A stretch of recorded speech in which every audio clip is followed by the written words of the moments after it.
Welcome back, guys, to another unboxing video. Today we're gonna unbox a complete chassis set from NerdRC. I have bought their Gizmo chassis, a class 1 chassis, and also bought the Dediator hybrid version 2 links that we will go in depth. And another thing that I am really excited about, I bought his titanium transmission with little guy racing parts gear set in. It's a 21% overdrive over stock gear sets. And this one is the first titanium transmission he has sold with a new finish on it. And I have matched the links with the transmission in the color, so I paid some extra to get it anodized in the same color, so it will match really good inside the chassis. And then I got his magnet mounts and also some nuts for the screws that we will be using. I have sorted out some screws here so we can mount everything since the hardware is not included.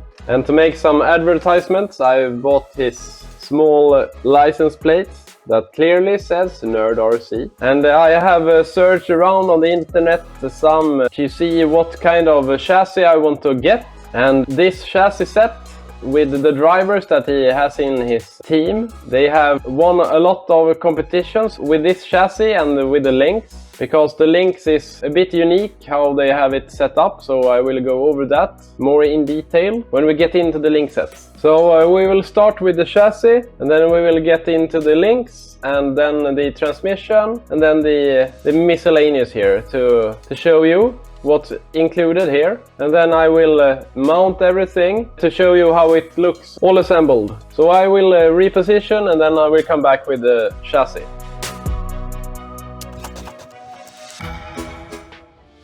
Alright, let's get into the chassis here. It's a nicely packaged chassis. And let's see what's included. You get a sticker, and then you get several options of finish. I opted to buy the gold weave carbon, but he also sells pink weave carbon, silver weave, and forged black carbon. And he has also gold anodized aluminum up on his Shopify. I can link his Shopify in the description so you can easily check it out if you want to. But like I said, I opted to choose the gold weave chassis rails. And then you get the electronics tray and also a rear tray that you mount here on the underside of the chassis rail if you want to. And if you don't buy the magnet mounts, you get these ones, because included you get a Velcro mount system, so you have several different heights and angles so you can mount the Velcro on. So the idea is to mount it here at the front of the chassis so the body can sit on it. And then you have either another one like this at the back, or if you have the hinge or something that mounts the body. And if you don't buy a low profile transmission, you also get the standard skid. So you can mount the stock transmission or some other aftermarket transmission. You can fit it like this. Since this is a class 1 chassis, you have a straight skid or a neutral skid. On the other class 2 or class 3 chassis rails, you have a skid that is angled. But like I say, on the class 1s you have a neutral skid. And then I bought rock slides that matches that lengths of front links and the back links. But you get these rock sliders in the kit, in the chassis kit, because they are running quite long rock sliders as you see here, instead of the angle and the shorter rock sliders that you have here. So if you want to, you can have a straight long rock slider that like I say come in the kit here. And if you want to, you can use this QR code also to get to NerdRC's homepage. So this is what's included in the chassis kit. Either you are using your own links and hardware, just use NerdRC's chassis rails, to mount everything on, or you buy the complete links as well. And to get some context and some history of the chassis rails, there are 4 people in the team that tested the Gizmo chassis, and they spent an entire comp season from January through November, so almost a year, to design the Gizmo. It's a flat skid system that is really good in the class 1. Like I say, there are 4 seasoned competitors in roughly 25 competitions that tested the chassis, and after every competition they did some revisions and updated the chassis rails and the complete set. So if they found something that weren't quite right, they did some changes and did a revision to try it again. And when he started to design this chassis, they weren't a lot of Creator C1 systems. But after the release of the Gizmo, there is quite few systems now. But like he says, this chassis is still proving itself in the C1, and they also have made some competitions in the class 2 with this chassis, and it has held up really good. So if you are a good driver, you can cope quite good in the C2 competitions with this chassis. If you want to read more about the history and how the Gizmo became, you can read it on the web page.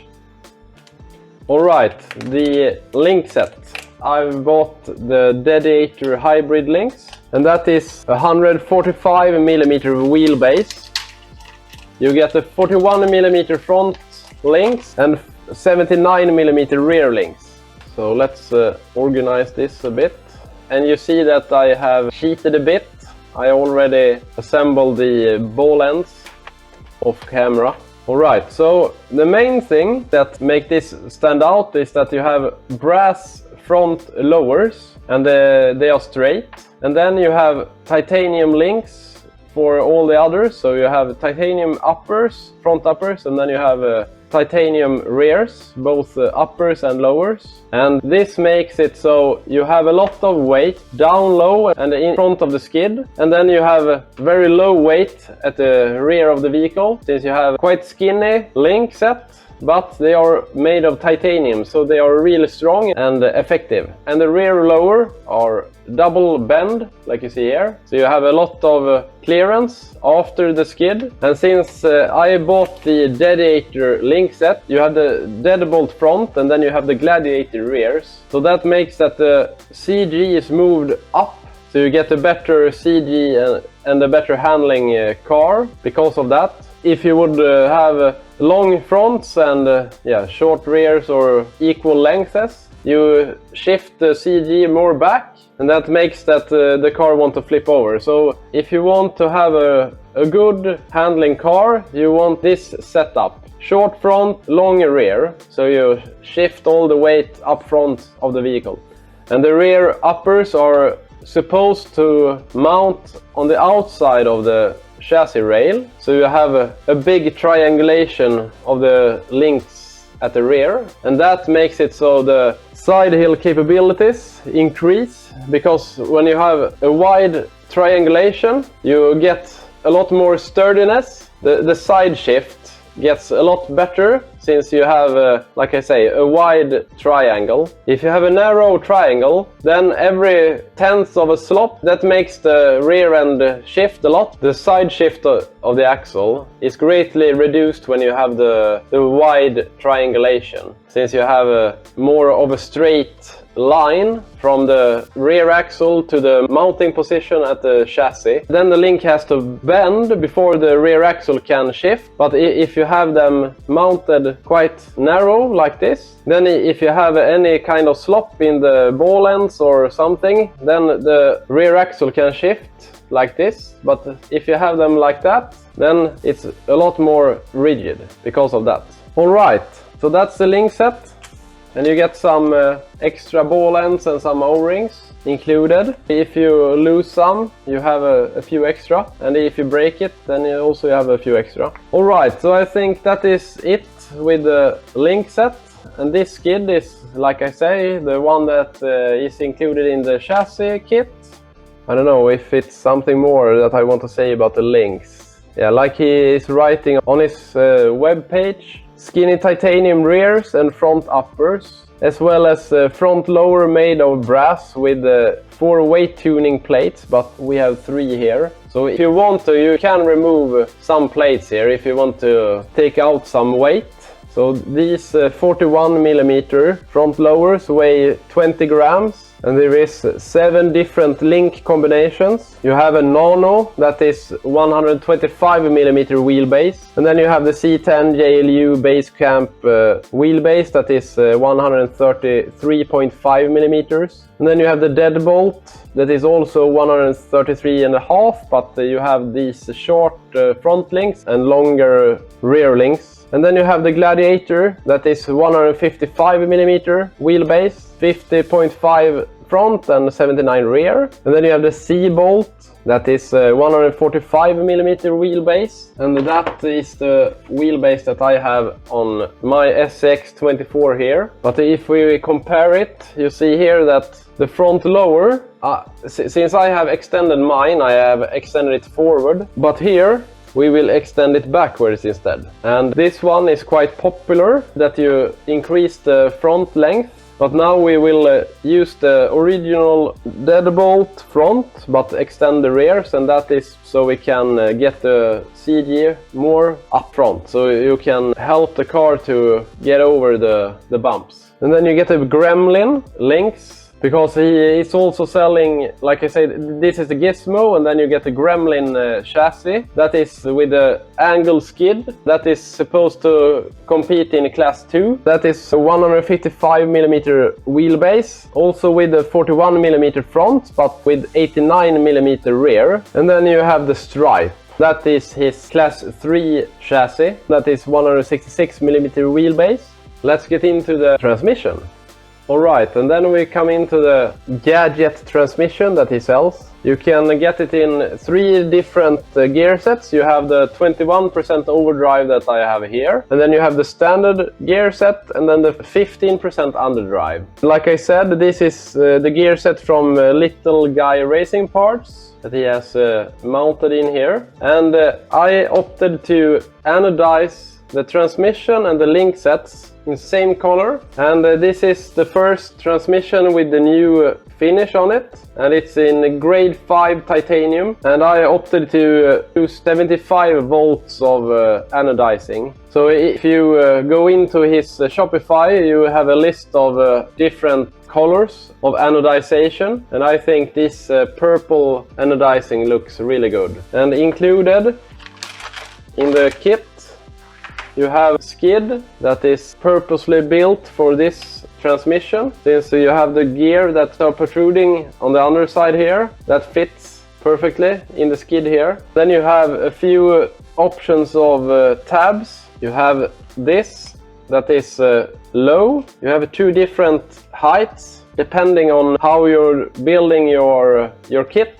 So you have the low tabs, and then you have the longer ones. So you can clock it and also position it up and down so it fits your needs. Perhaps you buy just a transmission, because this is a low profile transmission. As you see here that the motor is mounted quite low under the spur gear here. Typically the motor sits up here or even on top of it, but this transmission is really low, and the motor is clocked on the underside of the spur gear. So then you have the tabs here, so you can move the transmission up and down, and also if you need to clock it in some way to get it positioned just in the right way on your chassis. So that's the transmission, and it will be really nice to use this one to see how it works and how it feels. I'm now reading on his webpage. The transmission was intended to be rear-facing, though I have made it fit motor forward with Gladiator C-bolt JLU front links, as well as using the angle skid to tilt the motor above the front upper links. Yeah, perhaps I didn't show you that. The skid .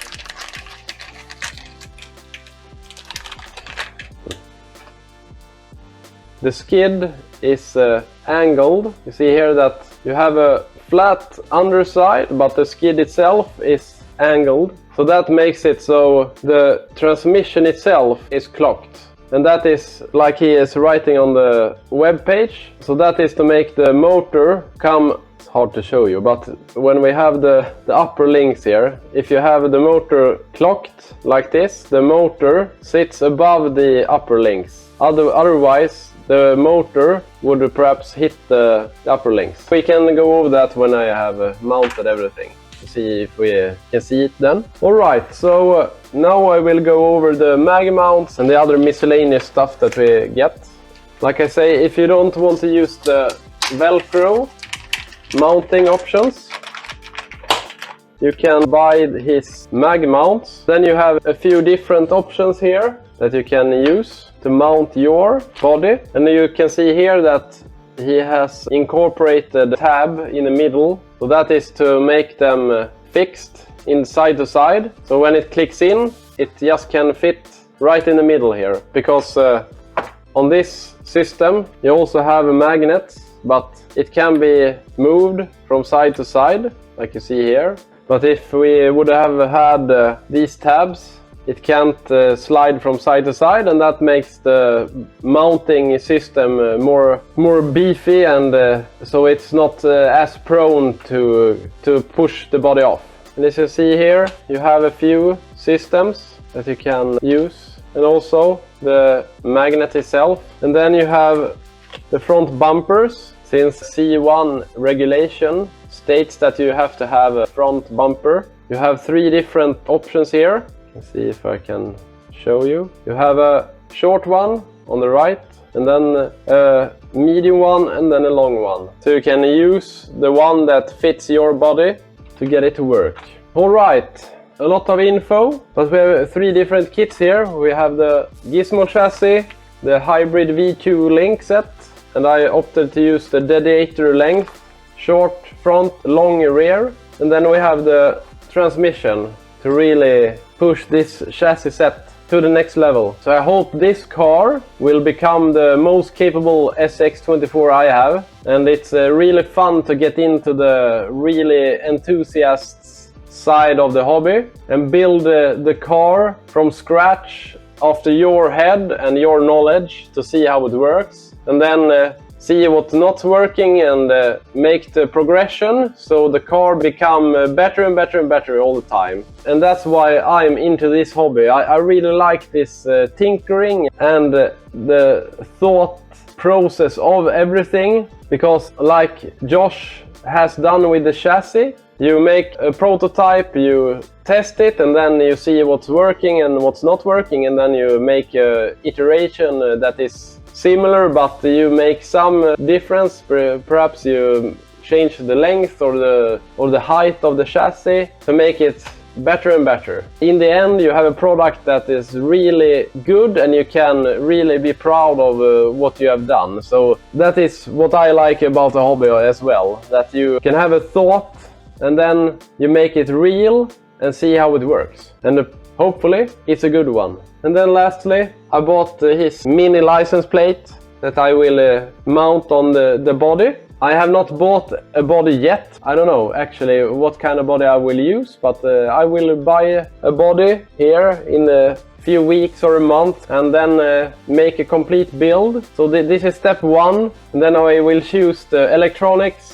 I will choose what kind of shocks I'm gonna use. And after that, a body that fits the build. Then we have the wheels and tires, because we have quite a few tires now, and I perhaps will buy other tires as well, but I have the RC 4-wheel drive Patagonias, I have the swamp tires here. I have a few more that is around 60 millimeters in height. I think that is a good tire size for the class 1. But let's stop rambling, and then I will start assemble everything. But now when you have seen everything, hopefully you can follow along and see what I'm doing and really see the details, and then the final product to see how it really fits together. So I will reposition and then come back when I'm starting to assemble everything.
Alright, we have one assembled Gizmo chassis with the links and also the wheels that I'm gonna run on this vehicle. I think it looks really good. What do you think? And also I will be running Injora's new nylon planet axles. So they are 4 mm wider at each end of the corner, and then the wheel itself is a negative offset as well. So it's gonna be a quite wide stance, but I'm hoping that we can get it to be as low as possible to get the CG down. Perhaps it will be sitting like this at the front, something like that, and then at the rear perhaps something like that. So you have a lot of clearance here at the back. But I think the gold with the brass really accents itself really good. And then the purple anodized titanium links really suit this color scheme. I hope you have found this unboxing and build video interesting, and that you have learned something, and that you are quite intrigued with the Gizmo chassis and the hybrid links, and also the titanium transmission. I certainly am very hopeful that this car will be a really good one when I have sorted everything out. And like I said earlier, I will be starting to acquiring the electronics and the body to suit this vehicle, and also choose what kind of tires I'm gonna run on this one. But I will not run 70 millimeters or something. This is a 1-inch plus rim, so perhaps, like I said, this is a 57 millimeter tire, and this is its counterpart. It's 64 millimeters, and I think those look kind of big. So I will be choosing a tire that is roughly 55 to 60 millimeters in diameter. So this is the end of the unboxing slash build video of the chassis, and then I will come back in the future when I have acquired everything to build it, to finalize everything. So I hope you have found this video very helpful and very informative. And with that, hit the like button, subscribe for more RC content and more build videos like this. And leave a comment down below what you think of the Gizmo chassis and the hybrid links and everything, so I can learn something and you can learn something as well. So with that, thank you very much for watching, and I'll see you in the next one. Bye!